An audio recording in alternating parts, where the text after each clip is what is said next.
தாங்கள் வந்த நோக்கம்? என்னுடைய புது கவிதை ஒன்றை தங்களிடம் பாடி காட்டி பரிசில் பெற வந்திருக்கிறேன். பரிசு பாடும், பாடி தொலையும். மன்னா, மாமன்னா, நீ ஒரு மாமா மன்னா. பூமாரி தேன்மாரி நான் பொழியும், நீ ஒரு முள்ளமாரி. அரசியலில் நீ தெள்ளியதோர் முடிச்சவிக்கி. தேடி வரும் வறியவர்க்கு மூடா, நெடுங்கதவு உன் கதவு என்றும் மூடாமல் மறைக்காமல் நீ உதவு. எதிர்த்து நிற்கும் படைகளை நீ புண்ணாக்கு, மண்ணோடு மண்ணாக்கு. இந்த அகிலத்தை அடைகாக்கும் அண்டங்காக்கையே.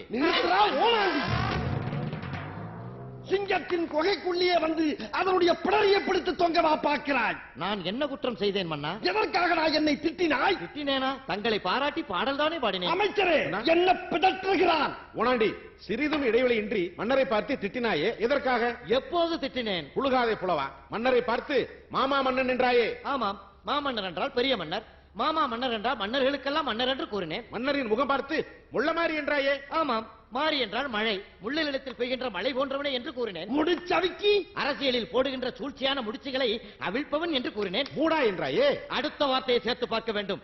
தேடி வரும் வறியவர்களுக்கு அள்ளி கொடுக்கின்ற மூடாத கதவுடையவன் என்று கூறினேன். புண்ணாக்கி எதிரிகளை புண்ணாக்குங்கள் என்று சொன்னேன். வேற என்ன சொன்னான்?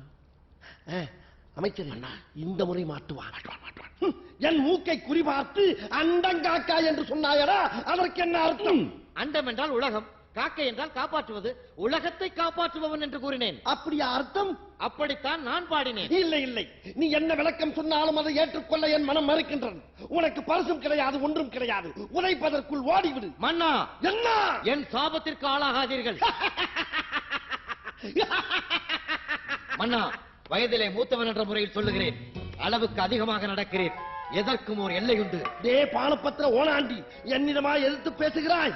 இன்னும் கொஞ்ச நேரத்தில் உன் கண் விழிகள் இரண்டும் பிரிஞ்சு வெளியே தொங்கப் போகிறது.